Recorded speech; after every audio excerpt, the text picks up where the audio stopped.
یا آپ اسٹیبلشمنٹ کے بندے ہیں؟ کیونکہ آپ کی پارٹی نے کچھ ایسے سوالات اٹھا دیے ہیں کہ ہم آپ سے جاننا چاہتے ہیں کہ آپ کیا ہیں. سپریم کورٹ کے تو آپ لائر ہیں، بہت اچھے لائر ہیں، بہت دفعہ میں نے آپ کو آرگیو کرتے ہوئے دیکھا ہے. اب اسٹیبلشمنٹ کے بندے ہونے کا بھی خطاب مل گیا ہے، تو یہ ایک اچھی خبر ہے یا بری خبر سمجھے اس کو؟ کیونکہ خان صاحب خود فرماتے ہیں کہ فوج بھی میری ہے اور ملک بھی میرا ہے. دیکھیے، اسٹیبلشمنٹ کا بندہ ہونے کا کیا مطلب ہے؟ یہ تو میں تو ہمیشہ یہ جو کہتے ہیں، یہ پی ٹی آئی کے کچھ لوگ ہیں اور کچھ فیملی کے لوگ ہیں، ان کے تو خیر میں نے کبھی جواب نہیں دیا. مجھے پتہ ہے بہنوں کے جذبات ہوتے ہیں، ذرا وہ غصے میں بھی رہتی ہیں اور وہ سمجھتی ہیں ظاہر ہے اب خان صاحب کے ساتھ جو زیادتی ہوتی ہے تو اس پہ وہ ان کا ہے. اب اسٹیبلشمنٹ نے جو ہمیں نام دیا ہے آگے لے جائیں، یا جو مجھے فیسلٹی دی ہے یا جو مجھے ٹرافی دی ہے وہ آ کے بانٹ لیں جو ان کے پاس ہے. بنیادی طور پہ تو یہ ایک جو فضا ہوتی ہے نا، اس کو کرنے کے لیے جو ہے وہ یہ کہا جاتا ہے اسٹیبلشمنٹ کے بندے. میرے سارے بھائیوں کے نام ای سی ایل پہ ہیں، مقدمے وہ بھگت رہے ہیں. وہ اچھے ہم پرو اسٹیبلشمنٹ ہے کہ ہمارے مقدمے نہیں ختم ہو رہے، اور باقی جو ان کی لیڈرشپ ہے وہ ساری دنیا میں فنڈنگ کرتی پھر رہی ہے، ان کو پوچھنے والا کوئی نہیں ہے جو اینٹی اسٹیبلشمنٹ ہے سو کالڈ. اور دوسری بات یہ ہے کہ سوزین، فوج کو تو ڈس اون نہیں کر سکتے. فوج ہماری ہے، ہم فوج کے ساتھ، خاص کر ہم جیلوں والے جو ہیں، وہ تو ہمارے ہر گھر میں 4-5 فوجی ہوتے ہیں، ہمارے ہر قبرستان میں شہید ہیں یا غازی ہیں. ہم وی ٹیک پرائڈ ان فوج. ہماری فوج جو ہے وہ ہمیشہ سے ایون ہار بھی جاتے ہیں تو ہم ان کے ساتھ ہیں. ہماری فوج تو جیتی بھی ہے، پوری دنیا میں پاکستان کا نام روشن کیا ہے ہماری فوجیوں نے. ہماری عام جو کمانڈ ہے، اب اس کے بعد میں یہ چھوٹی باتیں کرنا درست. مجھے تو معیوب لگتی ہیں. سر، مجھے لگتا ہے کبھی کہ آپ کو گوہر صاحب پہ بھی کیریکٹر الزام شو لگ کرنا جاتا ہے، گوہر صاحب پہ الزام لگتا ہے، گنڈا پور صاحب پہ الزام لگتا ہے، وکیلوں پہ بھی الزام لگ جاتا ہے کہ یہ وکیل بھی اسٹیبلشمنٹ کے ہیں، یہ کسی اسٹیبلشمنٹ کے کہنے پہ سب کچھ کر رہے ہیں. اگر آپ کی پوری جماعت پہ ایسے الزام لگتے ہیں تو آپ کی جماعت ابھی تک اسٹیبلشمنٹ کی مطلب اسٹیبلشمنٹ کے بندے ہونے کے باوجود عمران خان صاحب کے لیے کوئی جو ہے سختیاں ختم ہوتی ہوئی نظر تو نہیں آ رہی. آپ سب اگر اسٹیبلشمنٹ کے ہیں تو پھر اپنے اسٹیبلشمنٹ سے کہیں کہ خان صاحب کے لیے کچھ آسانیاں پیدا کرے، کیونکہ کچھ نظر نہیں آ رہا. ابھی جی ایچ کیو حملہ، جناح ہاؤس حملہ، اور آپ نے ایک پریڈکشن بھی کی ہے کہ 9 مئی کے کیسز میں 50 سے 60 ایم این ایس کو سزا ہوگی اور پھر ضمنی الیکشن دوبارہ ہوں گے. تو اگر سارے اسٹیبلشمنٹ کے ہیں تو پھر اسٹیبلشمنٹ آپ لوگوں کے ساتھ ایسا کیوں کر رہی ہے؟ دیکھیے، یہ جو الزامات ہیں، یہ جو موجودہ صورتحال میں ایک فضا کریٹ کی گئی پی ٹی آئی کے کچھ نااہل نااحمق لوگوں کی طرف سے اور کچھ سوشل میڈیا کی جو انفلوئنسر ہیں ان کی طرف سے، اور جو سچی بات ہے اس میں کوئی اسٹیبلشمنٹ کی پالیسی کا بہت بڑا ہاتھ ہے. جس طرح سے پی ٹی آئی کو کارنر کیا گیا، عام لوگوں کو جس طرح سے ٹریٹ کیا گیا، ان کے رہنماؤں کو، ان کی فیملیز کو، تو ایک ڈس لائکنگ جو ہے وہ تو ہے. اور گوہر کا آپ نے کہا، گوہر سب سے تحمل مزاج آدمی ہے، دھیمے مزاج کے آدمی ہے، اور وہ اس ملک کی سیاست کی ریئلٹیز کو بھی سمجھتے ہیں. علی امین دھیمے مزاج کے نہیں ہیں لیکن بہت سمجھدار آدمی. اسی طرح سے جو لوگ یہ جنگجو سوچ رکھنے والے جو پی ٹی آئی کے اندر لوگ ہیں، جو پتہ نہیں ملک میں خانہ جنگی چاہتے ہیں، اور ان کا خیال یہ ہے کہ، اور عمران خان صاحب کو بھی ایک کانسٹنٹ مس انفارم کرتے ہیں کہ جی باہر 2.5 لاکھ بندہ اکٹھا ہو گیا، باہر لاکھ بندہ اکٹھا ہے. عمران خان کی ذات ہو تو اس کے لیے 5 لاکھ 7 لاکھ بندہ بھی اکٹھا ہو جائے، لیکن ان کا خاندان، ان کی ہوں افراد ہوں یا پارٹی کے لوگ ہوں، تو میرا جو اوپینین ہے، یہ میرا انالیسز یہ ہے کہ ان کے لیے لوگ نہیں نکلیں گے. ابھی 9 مئی کے کیسز ہیں، اس میں 50-60 ایم این ایس کو ہرا دیا جائے گا اور پھر ضمنی انتخابات دوبارہ ہوں گے، تو پھر تو کوئی صورت نظر آ ہی نہیں رہی. اب دیکھیے، اگر آپ راستہ نہیں نکالیں گے تو پھر اگلے تو پھر جو بند گلی ہے اس کو مزید گلیاں بند کریں گے. تو اس لیے آپ اتنی ایکسٹریم پہ کیوں جاتے ہیں؟ جب آپ کو اب ٹیمپریچر نیچے لانا پی ٹی آئی کے فائدے میں ہے. دیکھیں، جنگ اور پہلگام اٹیک سے پہلے ملک میں اور حالات تھے. پہلگام اٹیک کے بعد ملک کے حالات بدلے، فوج کو پاپولیرٹی حاصل ہوئی ہے کیونکہ فوج نے ہندوستان کے ساتھ جنگ کی ہے، بالکل. اور لوگ فوج کو ہندوستان سے ہی جنگ کرنا دیکھنا چاہتے ہیں، اور وہاں پہ کامیابی وہ لوگ اون کرتے ہیں، فوج کو اون کرتے ہیں. تو ٹمپریچر ڈاؤن کرنا اس وقت پی ٹی آئی کے مفاد میں ہے، نہ کہ ٹمپریچر کو ہائی کرنا. اس کی وجہ یہ ہے کہ اس صورتحال میں میرا انالیسز یا میری اوپینین یہ ہے کہ آپ تحریک نہیں چلا سکتے، اس تحریک کو پاپولر نہیں کیا جا سکتا. اور اس کے لیے اگر آپ کریں گے تو پھر ایکسٹریم میئرز لینا اگلوں کے لیے زیادہ آسان ہے اس وقت. صحیح. اور آپ کا یہ جو کیونکہ جنگ آن گوئنگ ہے، ملک کی اکانومی فریجائل ہے، اس وقت آپ کو ڈفرینشیٹ کرنا پڑے گا حکومت اور اسٹیبلشمنٹ میں، اور یہ راستہ نکالنا پڑے گا. اور راستہ ہے، راستے نکل سکتے ہیں، لیکن اس کے لیے آپ کو ایک ٹیم وہ بنانی پڑے گی جن کو راستے بنانے آتے ہیں، اور ان کو فری ہینڈ بھی دینا پڑے گا تاکہ وہ آپ کی رہائی کے لیے کوشش کر سکے. کیونکہ عمران خان صاحب کو بہت زیادہ دیر اندر بھی رکھنا ایک پرابلم ہے، اس سے عدم استحکام بڑھے گا سر اس وقت، پرابلم کیونکہ کس طرح سے پبلک ہے؟ کی جو سیاسی سپورٹ ہے. پبلک تو اب ہاتھ پہ ہاتھ رکھ کے بیٹھ گئی ہے. ٹھیک ہے، پبلک 26 نومبر کو آئی تھی، بشرا بی بی نے ایک تحریک چلائی تھی، وہ کسی حد تک کامیاب ہو سکتی تھی، لیکن شاید ان کا وہ پولیٹیشنز کی طرح ایک تجربہ نہیں تھا. اس کے بعد بشرا بی بی بھی جیل میں چلی گئیں. گنڈا پور صاحب اس وقت سی ایم ہیں، ان کو تو ان کی بہت ذمہ داریاں ہیں، وہ تحریک چلا پاتے ہیں نہیں چلا پاتے.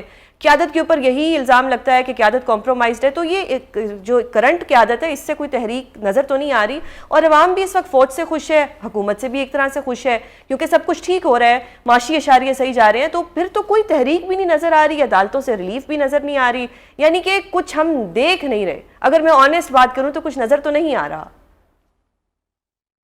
میں نے یہی بات عمران خان صاحب سے بالکل یہی باتیں کی تھیں. میں نے کہا کہ اگر آپ کو ان عدالتوں سے امید ہے تو پھر ظاہر ہے، پھر میں کیا کہہ سکتا ہوں. اور اگر آپ یہ کہہ سکتے ہیں کہ جو تحریک ہے، وہ تحریک اگر آپ عمران خان صاحب کو یہ کہیں گے جا کے کہ باہر 2-2.5 لاکھ بندہ اکٹھا ہو سکتا ہے، ہو رہا ہے، آپ کی جیت آپ کی، عمران خان صاحب کی ذات کے لیے اکٹھا ہو سکتا ہے، آپ کے لیے تو کوئی نہیں ہوگا. تو یہ تحریک کس نے چلانی ہے؟ اس کے لیے نہ وہ اس کا، میں وہی آپ کی بات کو بالکل سیکنڈ کرتا ہوں کہ اس وقت پھر سیاست کرنی پڑے گی نا. اس لیے تو اس کو آپ کو جو بند گلی کھولنے کے لیے پھر آہستہ آہستہ بعض اوقات لمبی چھلانگ لگانے کے لیے 2 قدم پیچھے بھی ہٹنا پڑتا ہے. تو یہ گفتگو جو ہے، یہ ان سے کسی کوئی سر کرے گا جو آپ سب سے گفتگو زیادہ. کی تو بات کریں، اگر یہ گفتگو کرنے آپ جاتے ہیں یا گوہر صاحب جاتے ہیں تو پھر علیمہ آپا آپ لوگوں کے اوپر الزام لگا دیتی ہیں، پارٹی کے اور لوگ الزام لگا دیتے ہیں کہ یہ تو اسٹیبلشمنٹ کے بندے ہیں، اس لیے ان کی ملاقات ہو جاتی ہے. تو پھر تو اپنے جو ہیں اپنے ہی مسئلہ کر رہے ہیں خان صاحب کے لیے، کہ جب کوئی سمجھانے بھی جاتا ہے تو اس پہ بھی الزام لگ جاتا ہے. وہ تو بنیادی طور پہ ان کا تو ہے نا کہ کوشش ہے کہ قبضہ کر لیں پارٹی کے اوپر، جو لوگ باہر لیڈرشپ ہے. ریما بی بی اور بیبیوں کی تو بہنوں کا تو اور ہے نا، وہ تو جذباتی ایک معاملہ ہے. یعنی کہ یہ باقی ساری جو ہے اقتدار کی جنگ ہے. وہ سمجھتے ہیں کہ عمران خان کے جی وہ اندر رہیں گے تو ہم قبضہ کریے رکھیں گے پارٹی پہ، اور یہ اور وہ. لیکن لوگ نہیں زیادہ دیر رہتے، اور آپ کی بات بالکل درست ہے کہ پچھلی بار بشرا بی بی لے آئی تھی، لیکن ان کا کیونکہ پولیٹیکل ایکیومن اتنا نہ ہے بھی نہیں، ظاہر وہ گھریلو خاتون ہے، ان کو سیاست کا پتہ نہیں ہے، ایگزٹ پلان ان کے پاس ہے نہیں تھا. اور انہوں نے وہ ایک بڑا افیکٹولی کوشش تو کی، لیکن بندے بھی آئے بھی ہو گئی، لیکن پھر اس کے پاس بلڈ اپ نہیں ہو سکا نا، مٹیریلائز نہیں ہو سکی. پارٹی اس پہ بھی بکری ہو گئی. 8 فروری کو الیکشن جیت کے 9 کو پھر بکری ہو گئے. اسی طرح سے جو ہے ابھی جیسے ابھی جنگ کے دوران رہائی کی بات کرنے کی کیا ضرورت ہے جب عمران خان صاحب نے خود بھی نہیں کر رہے، انہوں نے کبھی نہیں بات کی. آپ کچھ ٹائم ہوتا ہے جب آپ بالکل کھڑے ہو جاتے ہیں ملک سر کے تو یہ ساتھ، تو گنڈا پور ایسا ٹائم صاحب کا ہوتا ہے. اپنا ڈیسیژن تھا کہ خان صاحب کا پیرول جو ہے وہ فائل کر دیں؟ نہیں، یہ کور کمیٹی اور انہوں نے پولیٹیکل کمیٹی نے کرایا تھا. بعد میں بیچارے الزام علی امین کے اوپر لے آتے ہیں جو آپ مطلب بازار کسی کو دیتے ہیں، یہ سارے شامل ہیں اس میں. پیرول کی پٹیشن کر کے رات کو جو ہے وہ جس طرح سے تیار کرائی گئی، فائل کی گئی. پیرول کی پٹیشن جو ہے وہ ٹرک کی بتی ہے بنیادی طور پہ، وہ کروائی ہے. اب اس کو ڈسپوز آف بھی نہیں کیا، وہ وہاں پہ رکھیں گے. اور زیادہ دیر نہیں ہے پی ٹی آئی کے پاس. P T I has lost many votes.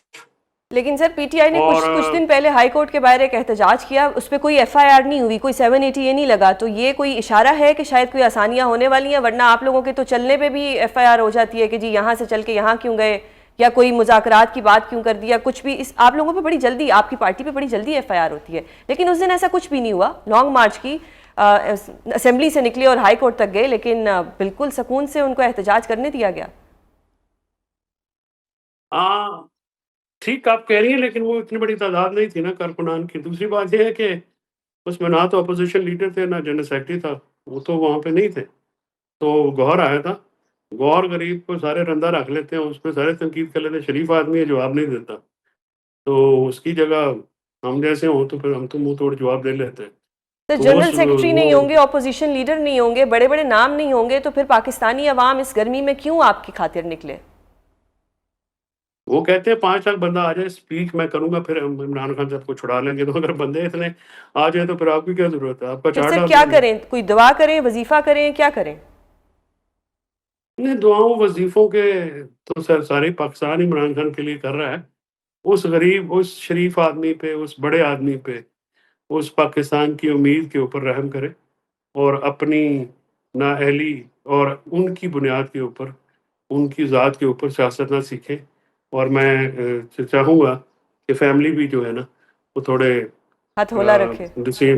ہاتھ ہولا بھی رکھے اور ان غیر ضروری ایلیمنٹ کو نہ پروڈیوس کرے. اور یہ جو سیاست کے معاملات ہیں سر ویسے سیاستدانوں پہ اگر یہ کہا جائے کہ فیملی سے یا پی ٹی آئی کے جو لوگ ہیں, جو خان صاحب کے وکلا ہیں یا جو قیادت ہے, اگر ان کو میڈیا پہ آنے سے روک دیا جائے یا ان کی ٹویٹس رکوا دی جائیں تو شاید خان صاحب کے لیے کوئی آسانیاں ہو سکتی ہیں.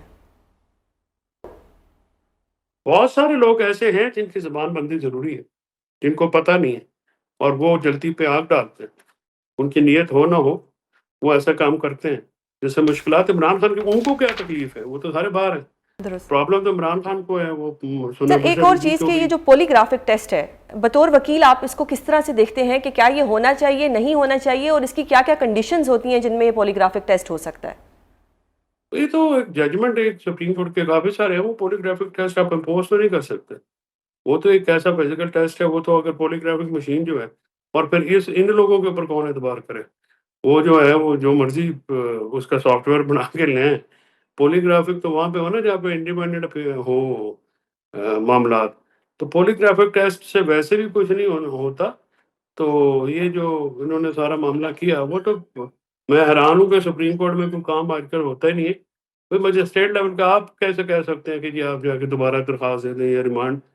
آپ نے جو بھی فیصلہ کیا تھا آپ ان کو کہیں جی ٹھیک ہے.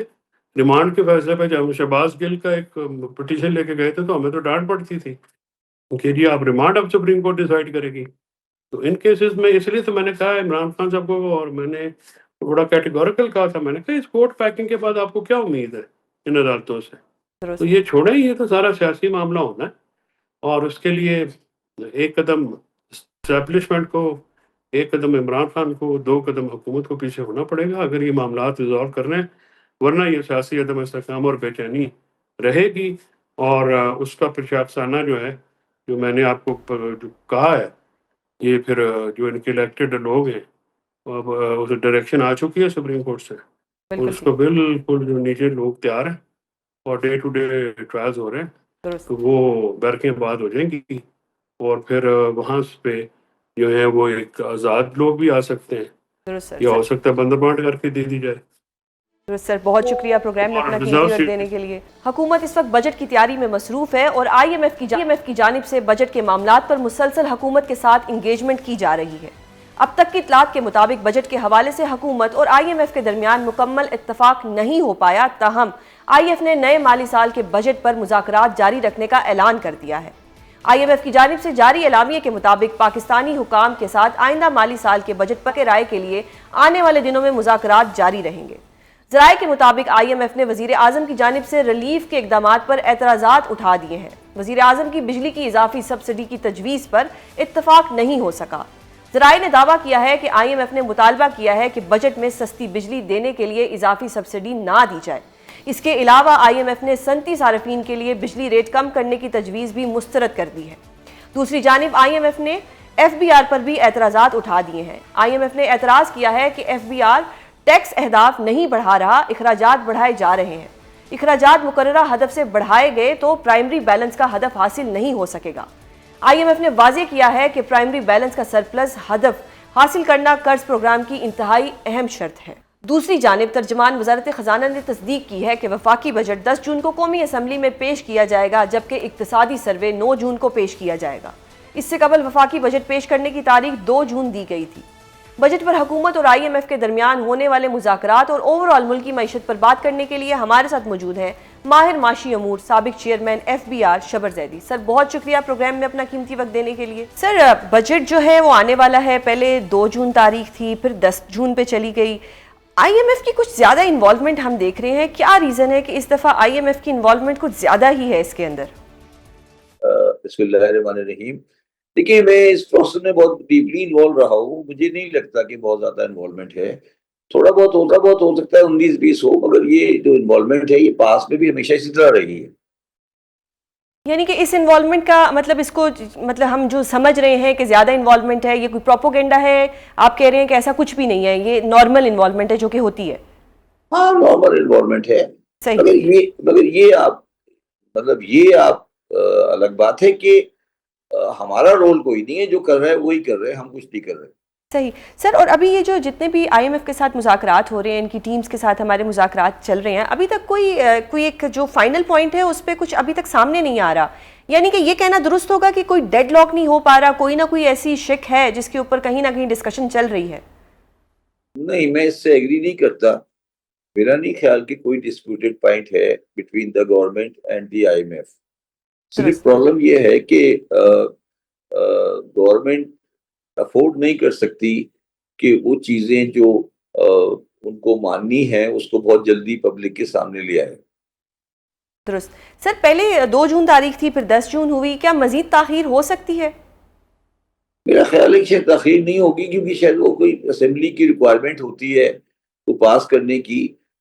مگر یہ کہ اس پہ مجھے تو کوئی کنفیوژن نہیں ہے. میں آپ سے پھر ایک درخواست کروں گا کہ آپ IMF کی مئی کی رپورٹ، جو IMF نے مئی 2025 کی رپورٹ ایشو کی ہے، جو کہ موجود ہے ان کی ویب سائٹ پر، اس کو کھول کے دیکھ لیں.